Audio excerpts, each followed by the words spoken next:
Fort Kochi is a region in the city of Kochi in the state of Kerala, India. This is part of a handful of water-bound regions toward the southwest of the mainland Kochi, and collectively known as Old Kochi or West Kochi. Adjacent to this is Mattancherry. In 1967, these three municipalities, along with a few adjoining areas, were amalgamated to form the Corporation of Cochin. Suas Shavana IAS is the sub-collector and SDM of Fort Kochi.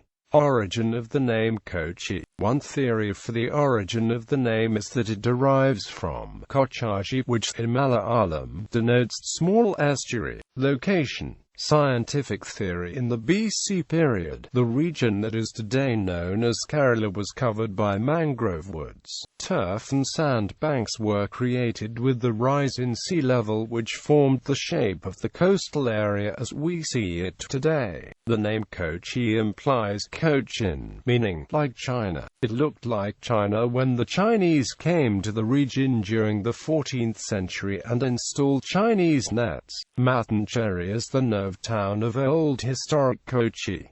In Old Malayalam it is Mattancherry, cherry meaning town. Maad was the stamp of old royal fort of Raja of Kochi, who built his palace after the fall of Kodungallura Musari's port due to a gigantic tsunami in 1341 AD. The Parampadappu Swarupam, the forte of Raja, had its palace on the banks of the Kalvathi River. Due to frequent wars between Kings Amoran of Kozhikode and the Western colonial forces, the Raja left the place for Tripunithura. The king had his Vaishnav leanings and Kaumadu was the symbol. History. Kochi was a fishing village in the Kingdom of Kochi in the pre-colonial Kerala. The territory that would be later known as Fort Kochi was granted to the Portuguese in 1503 by the Raja of Kochi, after the forces of Afonso de Albuquerque helped him fighting the forces of Samu, the area of Kozhikode. The Raja also gave them permission to build Fort Emmanuel near the waterfront to protect the commercial interests. The first part of the name Fort Kochi comes from this fort, which the Dutch later destroyed. The Portuguese built a settlement behind the fort, including a wooden church which was rebuilt in 1516 as a permanent structure, today known as the St. Francis Church. Fort Kochi remained in Portuguese possession for 160 years. In 1683 the Dutch captured the territory from the Portuguese, destroyed many Portuguese institutions, particularly Catholic, including convents. The Dutch held Fort Kochi in the possession for 112 years until 1795, when the British took control by defeating the Dutch. Foreign control of Fort Kochi ended in 1947 with the Indian independence. A mix of old houses built by the Portuguese, Dutch and British in these colonial periods line the streets of Fort Kochi. St. Francis Church was built in 1503 by the Portuguese as a Catholic church. The Vasco da Gama was once buried in this church, which now falls under the Church of South India and is one of the national monuments. Santa Cruz Basilica, also built by the Portuguese in the 16th century, was later destroyed by the British and rebuilt near the end of 19th century. The landmark that causes more public and visitor interest is a series of pre-colonial Chinese fishing nets on the waterfront, believed to have been introduced by Chinese traders in the early 14th century. First sources. Since the beginning of Common Era, Arabian and Chinese traders sourced spices, especially pepper, cinnamon, cardamom, cloves, sandalwood, etc., for the Kochi region. Cultivation and trade of these valuable goods shaped the history of the region. Even today, Kochi is an important center of spice export. The Arabian traders were the first to know about these spices, and they carried the highly wanted merchandise to Europe. Centuries later, they were followed by the Portuguese, then the Dutch, and afterwards the British.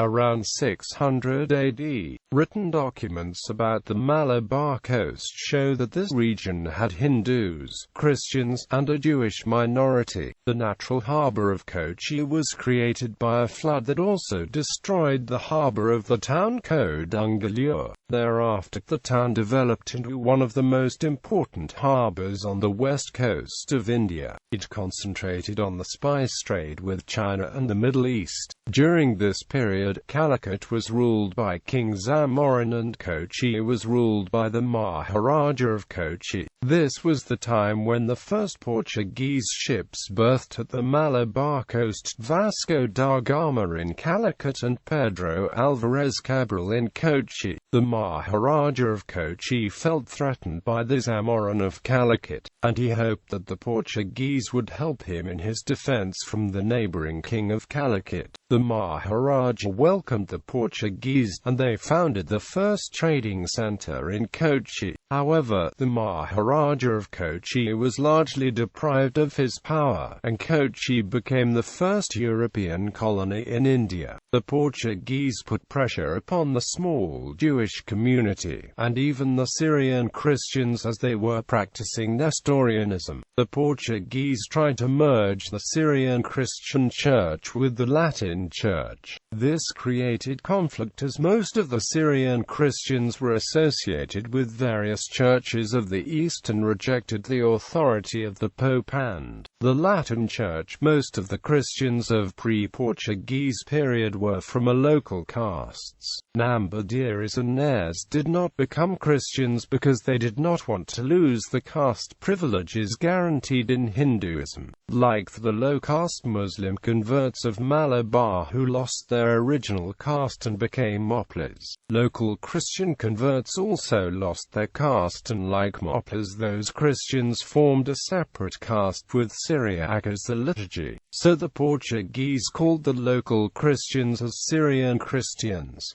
Francis Xavier converted several thousands, mostly fishermen, but intermarriage between Syriac liturgy Christians and Latin liturgy Christians was common and widespread, because they were all local converts. Thus the Christian population increased in Kochi. Dutch came to Kochi at the invitation of a deposed prince of Kochi royal family and the hereditary prime minister of Kochi, namely the Palayathakhan. With the active and open support of the local Syrian Christians, and the Dutch conquered Kochi in 1653. The town was now the capital of Dutch Malabar and belonged to the worldwide trading network of the Dutch East India Company. The Dutch also destroyed many Catholic institutions in Kochi. There came uneasy times for Kochi because of trouble between the regional powers. Kochi was devastated by Hyder Ali, then later by his son Tipu Sultan. Tipu Sultan subordinated the town temporarily to the Kingdom of Mysore. Kochi came under the influence of the British around this period. In 1814, Kochi became a part of the Madras Presidency, becoming a part of the British colonial empire. The British shaped the country until the 20th century, and Kochi has always been an important harbour and trade centre. Kochi was made the capital of the Union State Kochi after India gained independence. The Union State of Kerala was with respect to the Malayalam-speaking regions, with Trivandrum as the capital. In 1956 the first free elections were held and the Communist Party formed the first government of Kerala, the first freely elected communist government in the world. Main tourist attractions: Indo-Portuguese Museum, Chinese fishing nets, Fort Kochi Beach, promenade with fresh sea breeze, Dutch Cemetery, Southern Naval Command Maritime Museum, Kochi Thirumala Devaswam Temple, Sree Gopalakrishna Devaswam Temple, St. Francis Church, Santa Cruz Basilica, Bishop's House, Fort Emmanuel, Jewish Synagogue, Mountain Cherry Palace, Jain Temple.